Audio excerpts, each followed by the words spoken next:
Olá e bem-vindos ao Cantinho da História. Hoje, conforme eu prometi, nós vamos pensar um pouco a questão das mulheres e da opressão religiosa.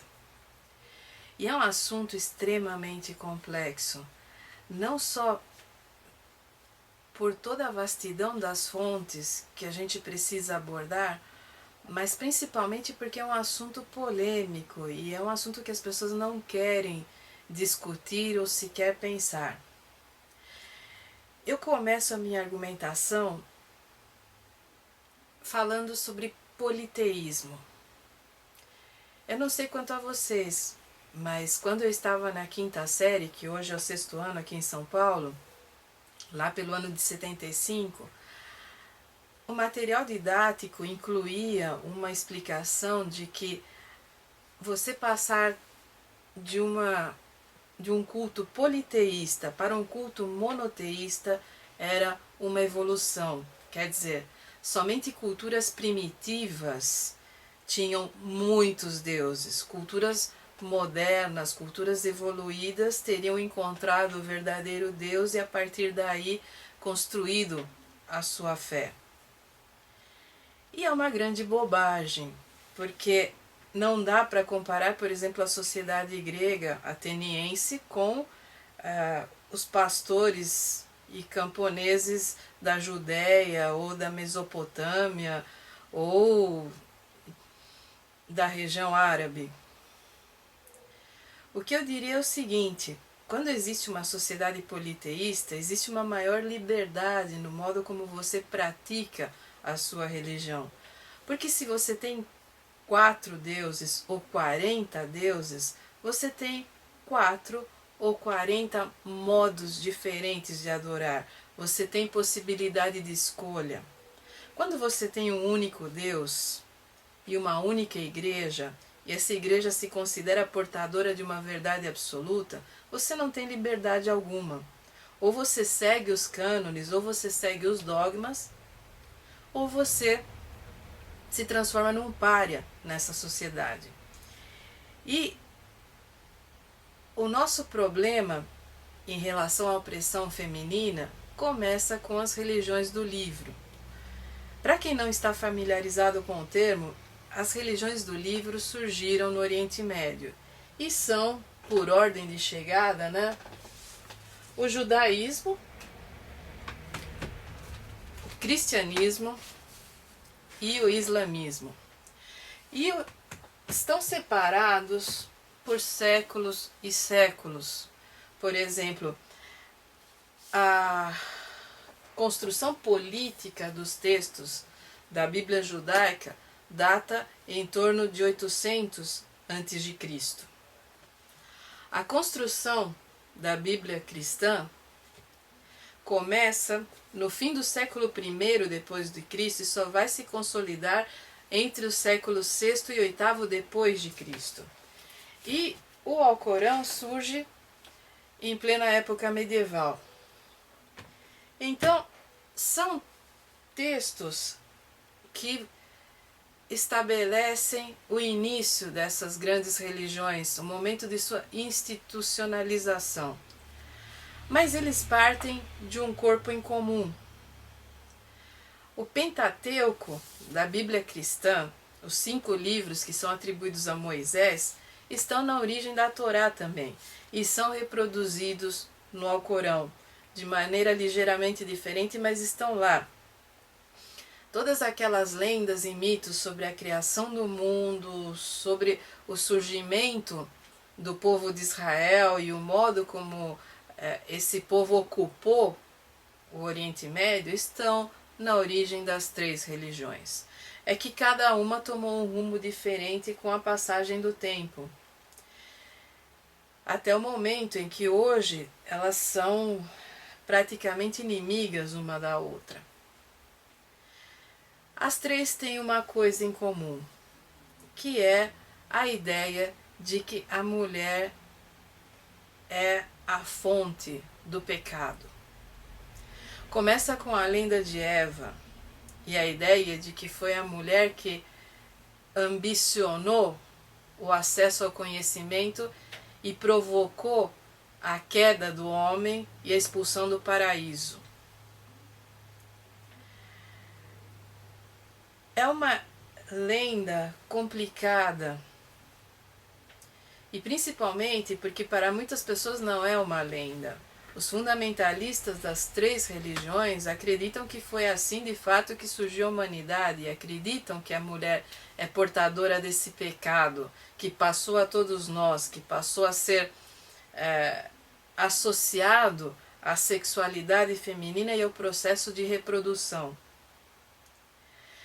Historicamente, alguns marxistas ortodoxos, tanto historicistas quanto economicistas, localizam a opressão feminina, o início desse processo sistemático de opressão social, na consolidação da propriedade privada.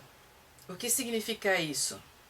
A partir do momento em que a propriedade passa a ser legada a partir da linha de descendência masculina, é necessário ter o domínio total sobre o processo de reprodução, porque afinal de contas, numa época em que não existia DNA e em que mal se conhecia o funcionamento do corpo feminino, você poderia ter certeza de quem era a mãe de uma criança, mas saber quem era o pai era outra história. Então, por oposição às sociedades gregas e romanas que tinham uma sexualidade mais livre, judeus e cristãos e posteriormente os islâmicos, que chegaram bem depois, passam a ter uma sociedade em que as mulheres são recolhidas, são guardadas, são passadas virgens do pai para o marido, para ter a certeza de que a descendência pertence ao marido e que a propriedade privada vai ser legada ao destinatário certo. É uma boa explicação, é uma explicação coerente, mas não explica a raiva que as mulheres sofreram durante todo o período medieval. Ela é uma explicação racional de um processo de dominação, mas não explica o aspecto cultural, ela explica apenas o aspecto econômico. E o surgimento de uma série de rituais, como a apresentação das meninas em sociedade, que é o mercado matrimonial, a ideia do casamento de branco, que simboliza a pureza, a ingerência das igrejas na vida do casal e na sexualidade feminina. Tudo isso é um caldo de cultura que não pode ser explicado apenas economicamente. Existem explicações culturais e essas explicações estão nas religiões. Todos esses textos, em algum momento, abordam a questão do pecado. E como a carne feminina é corrupta, como a mulher é dada à malícia, como a mulher é a fonte de todo o mal e de toda a tentação do homem. Dá até para pensar que sem a mulher o homem seria puro. Todos esses livros, em algum momento, mencionam o caráter malicioso da mulher, a corrupção da sua carne, a ideia de que sem a tentação e a malícia feminina, o homem seria puro e a sociedade seria muito melhor. Dá até para pensar que para os redatores desses textos sagrados, o mundo seria muito melhor sem as mulheres. Mas eles precisam de nós, porque não tem como o homem se reproduzir sozinho. Então, como um mal necessário, nós somos tratadas de maneira cruel e representadas no imaginário desses religiosos como a fonte de todo o mal. Não é só que você precisa controlar a mulher e manter a integridade da linha de reprodução masculina, mas é que você precisa controlar a sexualidade feminina, porque a mulher pensa com o útero. Na época em que as autópsias eram consideradas pecado, então as pessoas, os médicos e eu ponho muitas aspas nisso, porque os médicos do período medieval, os médicos cristãos principalmente, não tinham grandes conhecimentos de anatomia. Havia a ideia, quase que uma lenda urbana, de que durante a lua feminina, durante o período do ciclo menstrual feminino, o útero viajava pelo corpo da mulher. E é por isso que as mulheres enlouqueciam em determinados períodos do mês, porque é quando o útero, né, viajava pelo cérebro. Quer dizer, são coisas medonhas de se pensar o nível da ignorância, mas é claro que a nossa crítica seria anacrônica se a gente esperasse que essas pessoas tivessem o nosso conhecimento. A questão é que com o conhecimento da época, freis, monges, padres conseguiram fazer um estrago tremendo. Eu recomendaria várias leituras para quem se interessa pelo assunto. Esse aqui é o Directorium Inquisitorium, ou Manual do Inquisidor. Essa edição, que é da Rosa dos Ventos, tem o prefácio do Leonardo Boff. O Manual do Inquisidor foi redigido em 1376 por Nicolau Emérico e depois, em 1578, foi revisto e ampliado por Francisco de la Penha, ambos inquisidores. O Manual do Inquisidor é um texto interessante, mas angustiante, porque ele mostra como funcionava a burocracia da Inquisição, como é que você interroga, qual é a função do inquisidor, quais são seus graus de autoridade, o que ele deve fazer, como ele deve fazer, qual é a função do escrivão, como é que se formula o processo inquisitorial para que ele tenha validade legal, para que ele tenha validade canônica também. Por trás de toda uma verborragia pseudo-jurídica, a gente não pode se enganar. O que existe aqui é a perseguição à liberdade de pensamento, é a perseguição a quem é diferente, é a perseguição aos judeus, aos hereges. E hereges são aquelas pessoas que adoraram o Deus cristão de uma maneira diferente daquele estabelecido pela Igreja Católica Romana.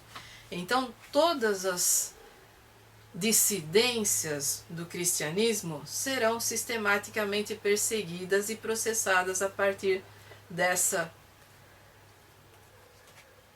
obra. A meio caminho entre a redação e a revisão do Manual do Inquisidor, nós temos esse aqui, que é o Maleus Maleficarum, ou o Martelo das Feiticeiras. Também uma edição da Rosa dos Ventos. Esse aqui foi escrito em 1484 por Heinrich Kramer e James Sprenger. Desculpem, né, a minha pronúncia. E isso aqui é assustador. Ensina como identificar feiticeiras, como interrogar feiticeiras, o que é a magia, qual a função da mulher nessa sociedade em que o diabo tem um papel tão importante, em que os demônios estão soltos pelo mundo, em que íncubos e súcubos possuem as pessoas e levam o mal de um corpo a outro. É um delírio. É um delírio de uma mente, duas mentes, aliás, profundamente doentes. A partir desses dois livros, as mulheres foram perseguidas, torturadas, queimadas e receberam essa mácula de pecadoras definitivamente. Mas eu pergunto, e essa é uma questão que todo cristão deveria formular, não só os católicos, mas os protestantes também, o que passa na cabeça desses homens para sentirem tanta volúpia, tanto prazer, tanta necessidade de manusear o corpo feminino através da tortura? Se vocês entrarem na internet e pesquisarem os instrumentos de tortura medievais, vocês vão perceber que são coisas monstruosas. Rodas que esticam os ligamentos, engenhocas que quebram ossos, cadeiras, camas, sarcófagos cheios de pontas de metal perfurante para ferir, lacerar e torturar essa carne maldita feminina. E esses homens extraíam um prazer insano de toda essa tortura. E no final não conseguiam provar coisa alguma. Quando finalmente essas mulheres eram queimadas, se é que não morriam no processo, o que adiantava saber se era ou não era bruxa? E o que era uma bruxa? Quer dizer, o processo inquisitorial se estendeu por vários séculos. A perseguição às feiticeiras que aconteceu tanto no âmbito católico quanto no protestante também.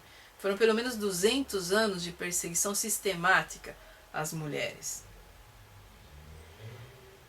Para provar coisa alguma, apenas para o exercício desse poder masculino, apenas para manter as mulheres em seu lugar, para seguir o que a Bíblia diz, que a mulher deve se manter calada, que jamais deve ensinar nada ao homem, que deve ter respeito pelo marido, que deve baixar a cabeça, que deve permanecer submissa e obediente, sem jamais questionar a autoridade masculina, quer seja do pai, do marido ou do sacerdote.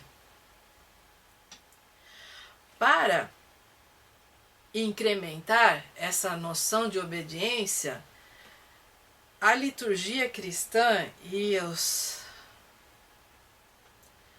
grandes teólogos da igreja elegeram a figura de Maria. Maria, cuja concepção foi imaculada, Maria que engravidou virgem, que deu à luz virgem e permaneceu virgem após o nascimento de seu filho.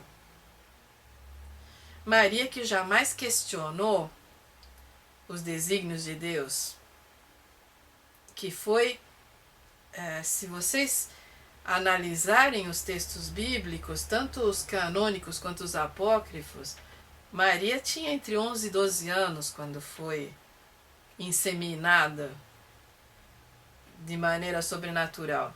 E ela foi entregue a um homem que era viúvo e tinha filhos adultos. E Maria jamais reclamou. Seu filho foi torturado, crucificado e virou mártir de uma religião que sabe-se lá se Maria queria ser parte. E eu estou questionando esse mito como se ele de fato tivesse acontecido, porque a construção da figura de Maria levou séculos. Toda essa lenda, toda essa ideia da concepção imaculada só se consolida para valer no século XIX. Não é uma unanimidade entre os cristãos. Tanto que alguns cismas cristãos não aceitam a ideia da Imaculada Conceição. Mas ela vem para reforçar essa imagem de como a mulher ideal tem que ser, de como o modelo ideal de mulher obediente e submissa que as igrejas querem.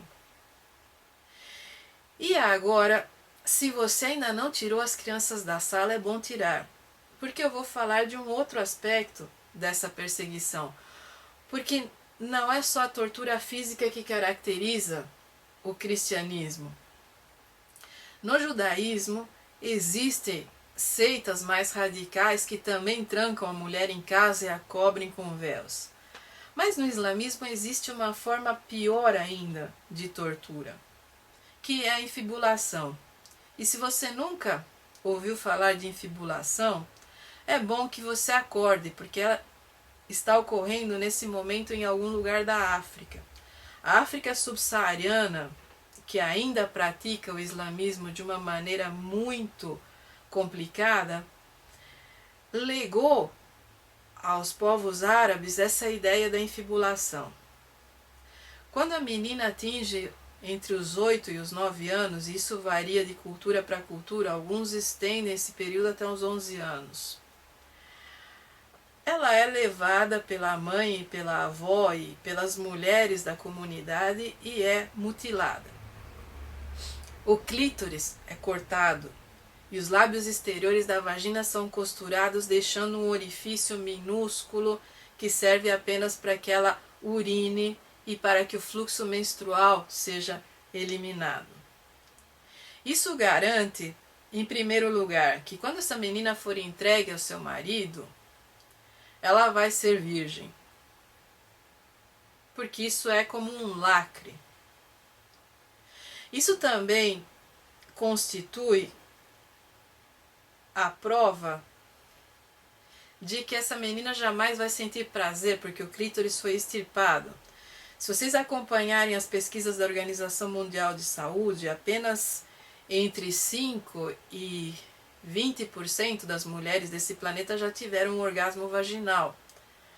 As outras mulheres que têm orgasmos são orgasmos clitoridianos. Isso significa que se você corta o clítoris, essa menina, essa mulher jamais terá prazer sexual na vida.